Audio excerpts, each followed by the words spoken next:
Hello दोस्तों, नमस्कार। स्वागत है आप सभी का एजुकेशन मंत्रा में।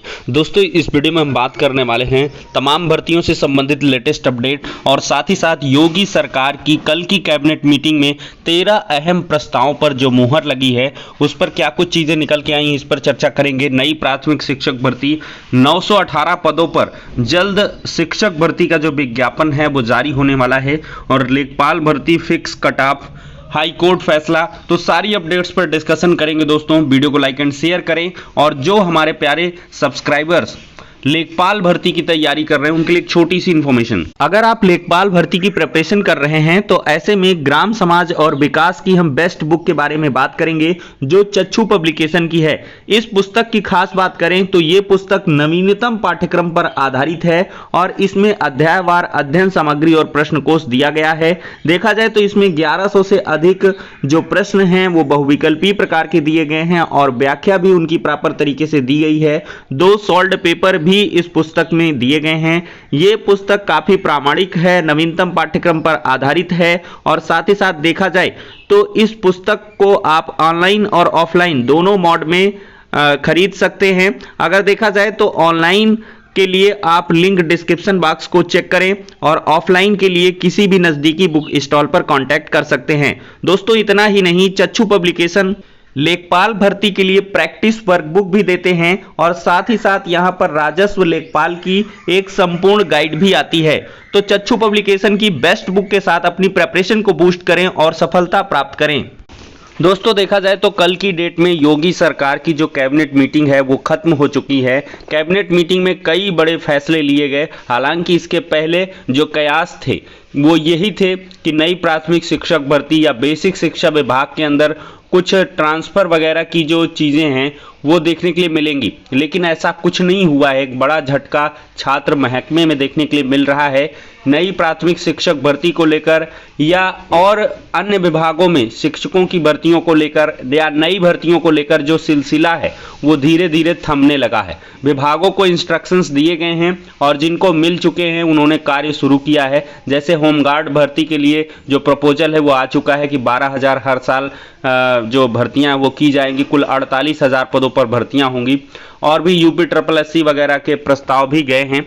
लेकिन यहां पर बेसिक शिक्षा विभाग में लगातार झटके ही लगते हुए दिखाई पड़ रहे हैं। नई प्राथमिक शिक्षक भर्ती को लेकर अब शायद मई माह में जो मीटिंग होगी उस पर ही आगे आपको चीजें देखने के लिए मिल पाएंगी। लेकिन दोस्तों, 13 प्रस्तावों पर जो मुहर लगी है उनको आपको हम दिखाते हैं। सबसे बड़ा अगर प्रस्ताव देखें तो खिलाड़ियों को सीधे राजपत्रित अधिकारी बनाया जाएगा और जो आयोगों के दायरे से इन पदों को बाहर कर दिया गया, एक बड़ा परिवर्तन। तो यहां पर दोस्तों देख भी सकते हैं कैबिनेट फैसला, यूपी के अंतर्राष्ट्रीय पदक विजेता खिलाड़ी बनेंगे राजपत्रित अधिकारी। पदक विजेता खिलाड़ियों को सीधे सरकारी नौकरी दी जाएगी। ओलंपिक हुआ, राष्ट्रमंडल हुआ, एशियाई खेल हुआ, इन जैसी अंतर्राष्ट्रीय प्रतियोगिताओं में पदक जीतने वाले राज्य के खिलाड़ी अब सीधे राजपत्रित अधिकारी यानी कि गस्टेड ऑफिसर बन सकेंगे। मुख्यमंत्री योगी आदित्यनाथ की अध्यक्षता में मंगलवार को हुई मंत्रिपरिषद की बैठक में 9 विभागों में 24 राजपत्रित पदों को लोक सेवा आयोग की परिधि से बाहर कर दिया गया है। तो यहां पर दोस्तों बहुत सारे दावेदार भी हैं, वो अब सीधे राजपत्रित अधिकारी बनाए जा सकेंगे। देखा जाए तो लोक सेवा आयोग की परिधि में थे, अब इन पदों को लोक सेवा आयोग की परिधि से बाहर करने का फैसला किया गया है। यह फैसला लोक सेवा आयोग की सहमति के बाद कार्मिक विभाग द्वारा उत्तर प्रदेश लोक आयोग कृत्यों का परिसीमन विनियम 1954 में यथा आवश्यक संशोधन करते हुए किया गया है। देखा जाए दोस्तों तो अलकनंदा गेस्ट हाउस उत्तराखंड परिसर में 3,000 वर्ग मीटर गेस्ट हाउस पर्यटन विकास निगम को हस्तांतरित किया गया। आगरा, मथुरा, प्रयागराज में निजी क्षेत्र के सहयोग से हेलीपैड बनेगा और 5 करोड़ रुपए इनके विकास में पहले ही खर्च हो चुका है। रमाबाई स्थल के समीप बना हेलीपैड पर्यटन विभाग को मिलेगा, ये एक बड़ा फैसला है। 10 करोड़ तक के काम पर अब पर्यटन विकास निगम करेगा और उसे कार्यदायी संस्था के रूप में मंजूरी मिलेगी और 82.53 किलोमीटर के पुखराया घाटमपुर मार्ग का उच्चीकरण होगा, 1136 करोड़ का निवेश होगा। और साथ ही साथ यहां आपको बताएंगे national centre of disease control का सेंटर लखनऊ में खुलेगा। 2.5 एकड़ जमीन सरोजनी नगर के जैती खेड़ा में दी गई है। लैब टेक्नीशियन के 25% पद लैब असिस्टेंट के प्रमोशन से भरा जाएंगे, एक बड़ी अपडेट है। और 75% सीधी भर्ती से भरे जाएंगे। और केजीएमयू के पुराने भवन का ध्वस्तीकरण होगा। और नोएडा पीजीआई के लिए 56 एकड़ जमीन चाहिए। अथॉरिटी ने 400 करोड़ से अधिक मांगा था, इसे निःशुल्क देने पर सहमति बनी है। और गोपन में भी अपर मुख्य सचिव पद को मंजूरी मिल चुकी है और 153 पिस्टल होमगार्ड विभाग खरीदेगा। और साथ ही साथ यहां पर देखा जाए तो न्यायिक पदों पर 4% दिव्यांग आरक्षण मिलेगा। ये एक बड़ा फैसला कैबिनेट की मीटिंग में देखने के लिए मिला है दोस्तों। तो कुल मिलाकर ऐसे 13 प्रस्तावों पर मुहर लग चुकी है। दोस्तों शिक्षक भर्ती से जुड़ी हुई एक बड़ी अपडेट है। 2908 एमआरसी शिक्षकों को पसंदीदा जिले में तैनाती मिलने वाली है। 68,500 शिक्षक भर्ती का यह मामला है। चयनित जो सहायक अध्यापक थे उनको उनके खुद के जिले में जो अपॉइंटमेंट हैं वो दी जाएंगी। गलत जिला आवंटन किया गया था और इसी को लेकर याचिकाएं हुई थी और काफ़ी लंबे अंतराल के बाद यहां पर न्याय मिला है। आप देख सकते हैं सचिव बेसिक शिक्षा परिषद प्रताप बघेल और उप सचिव राजेंद्र सिंह ने मंगलवार को नए सिरे से जिला आवंटन की सूची जारी कर दी। 5 सितंबर 2018 को चयन के 3.5 साल बाद अब जाकर एमआरसी शिक्षकों को इंसाफ मिल चुका है। तो मिल सका है, कुल मिला के चुका है नहीं होगा यहाँ पर। और देख सकते कितना लंबा संघर्ष, 3.5 साल जो अध्यापकों ने संघर्ष किया, छात्र ही कहे जाएंगे क्योंकि भर्ती का मामला है और इनकी गलती ये मान ही नहीं रहे थे। अब कोर्ट में जब कंटेम्प्ट के ऊपर कंटेम्प्ट पढ़ने लगे तो इस वजह से इनको करना पड़ा। खैर 69,000 में भी जिला आवंटन को लेकर जो याचिकाएं हैं वो पड़ी हुई हैं और 69,000 में 6800 जो आरक्षित वर्ग के अभ्यर्थी हैं वो भी दर दर की ठोकरें खा रहे हैं। सब कुछ सही है, गलत तरीके से उनकी सीटें दी गई हैं, लेकिन अभी तक कोई कार्रवाई देखने के लिए नहीं मिल पा रही है। तो इन्हीं फैसलों के बीच दोस्तों देखा जाए तो एजी साहब की नियुक्ति हो गई है। उत्तर प्रदेश की योगी सरकार की कैबिनेट मीटिंग मंगलवार को लोक भवन में संपन्न हुई। 13 प्रस्ताव को हरी झंडी मिली है और वरिष्ठ वकील अजय मिश्र को उत्तर प्रदेश का नया महाधिवक्ता नियुक्त किए जाने के फैसले पर मुहर लगने के साथ ही कैबिनेट ने 23 मई से उत्तर प्रदेश विधानमंडल का बजट सत्र प्रारंभ करने का निर्णय लिया है।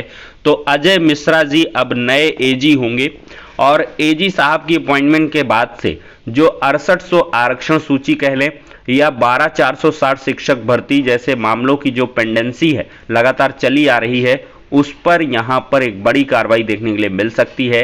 एजी साहब की उपस्थिति में केस कुछ और भी गहरा हो जाता है, एक अलग दिशा में मोड़ लेता है। तो इस वजह से एजी साहब की जो प्रेजेंस है वो किसी भी केस में आवश्यक रहती है। तो इस वजह से ये छात्र हित में एक बड़ा फैसला कहा जा सकता है, क्योंकि जो विभिन्न शिक्षक भर्तियों के विवाद हैं वो लगातार कोर्ट में हैं। एडेड जूनियर शिक्षक भर्ती का भी मामला है और 6800 आरक्षण सूची का मामला है और साथ ही साथ 69,000 में ब्रिज कोर्सेज जैसे मामले भी जा सकते हैं, उसके लिए पेपरबाजी शुरू हो चुकी है।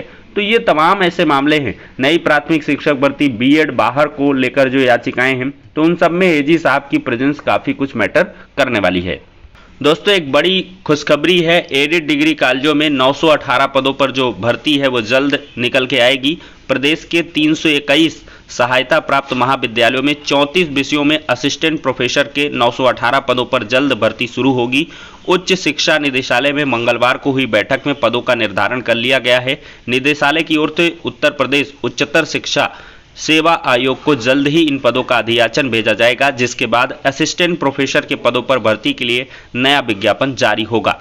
अगर देखा जाए तो उच्च शिक्षा निदेशालय ने सभी क्षेत्रीय उच्च शिक्षा अधिकारियों से सहायता प्राप्त महाविद्यालयों में रिक्त पदों का ब्यौरा मांगा था। निदेशालय को तकरीबन 2000 रिक्त पदों की सूचना मिली थी, लेकिन पूर्व में शासन ने इन महाविद्यालयों में शिक्षक छात्र अनुपात के अनुसार जनशक्ति निर्धारण के आदेश दिए थे, जिसके बाद महाविद्यालयों में रिक्त पदों की सूचना नए सिरे से मांगी गई। ऐसे में पहले मिली रिक्तियों की तुलना में अब पदों की संख्या काफी कम हो गई है।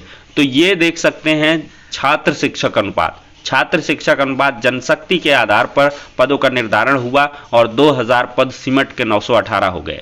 निदेशालय को मिली सूचना के अनुसार सहायता प्राप्त महाविद्यालयों में 34 विषयों में असिस्टेंट प्रोफेसर के 918 पद रिक्त हैं। इसका अधियाचन अब उच्चतर शिक्षा सेवा आयोग को भेजा जाएगा। आयोग में वर्तमान में विज्ञापन संख्या 50 के तहत असिस्टेंट प्रोफेसर के 2001 पदों पर भर्ती हो रही है, जो जुलाई में पूरी हो जाएगी। अब दोस्तों हम बात कर लेते हैं लेखपाल भर्ती के बारे में। दोस्तों लेखपाल भर्ती को लेकर जो मामले हैं वो लगातार कोर्ट में जा रहे हैं। एक के बाद एक जो याचिकाएं हैं वो फिक्स कट ऑफ को लेकर पड़ रही हैं। तो इसी क्रम में कल की डेट में भी एक नई याचिका लेखपाल भर्ती में फिक्स कट ऑफ किया जाए, इसको लेकर हाईकोर्ट में पड़ चुकी है और इन सभी याचिकाओं की जो लिस्टिंग है वो बहुत जल्द होने वाली है। छात्रों की एक ही अदद मांग है कि जो कट ऑफ है उसको फिक्स किया जाए। जैसे कि पीटी एक एलिजिबिलिटी टेस्ट है, प्रिलिमिनरी एलिजिबिलिटी टेस्ट है और ऐसे में प्रारंभिक अहर्कारी जो परीक्षा है उसको कुल मिला के एक क्वालिफाइंग इन नेचर का एग्जाम होना चाहिए था। इसको एक डिसाइडिंग फैक्टर के तहत नहीं माना जा सकता है, लेकिन इसकी कट ऑफ को काउंट करके डिसाइड कर रहे हैं मुख्य परीक्षा के लिए। तो इसको लेकर छात्र काफ़ी नाराज़ हैं। ट्विटर पर भी यह मामला ट्रेंड कर रहा है, लेकिन छात्रों को न्याय नहीं मिल पा रहा है। इस वजह से छात्रों ने सीधे से इस पर जो याचिकाएं हैं वो दाखिल करनी शुरू कर दी हैं। जैसे ही मैटर की लिस्टिंग होगी आप सभी को इन्फॉर्मेशन प्रोवाइड की जाएगी। लेकिन दोस्तों जो लेखपाल भर्ती की प्रिपरेशन कर रहे हैं या जो लेखपाल के अंदर आ गए हैं मुख्य परीक्षा के मतलब घेरे में, तो वो लोग बिल्कुल तैयारी अपनी करते रहें, क्योंकि ऐसे मुद्दों पर न्याय बहुत देरी से मिलेगा और मिलेगा भी तो उसकी उम्मीद काफ़ी कम है कि फिक्स कट ऑफ जैसी कोई चीज़ होगी। अगर आयोग ही अपने स्तर से कर देता है तो बहुत बढ़िया होगा। हालांकि आयोग से जो मुलाकात है वो छात्रों ने की है। चेयरमैन साहब ने कहा कि जो नेक्स्ट मीटिंग होगी उसमें हम इस चीज़ को रखेंगे। अगर सभी की आम सहमति बनी तो लेखपाल भर्ती में एक फिक्स क्राइटेरिया के तहत छात्रों का चयन किया जा सकता है। उम्मीदें अभी भी जिंदा हैं, लेकिन जब तक उम्मीदों को मुहर न लगे, उन पर न लगे, तब तक हम उम्मीद नहीं कर सकते एक लंबी और ऊंची उड़ान की। तो लेखपाल भर्ती के जो फिक्स कट ऑफ की मांग है वो लगातार जारी है। यहाँ पर सड़क से लेकर कोर्ट तक लगातार ये मामला चल रहा है। तो फिलहाल के लिए दोस्तों लेखपाल भर्ती से जुड़ी हुई अपडेट्स खत्म हो जाती हैं और साथ ही साथ जो अन्य अपडेट्स हैं उन पर हमने चर्चा कर ली है। नेक्स्ट वीडियो में मिलते हैं और यहाँ तक अगर आपने वीडियो को देखा है तो आपका बहुत बहुत धन्यवाद। नेक्स्ट वीडियो में मिलते हैं।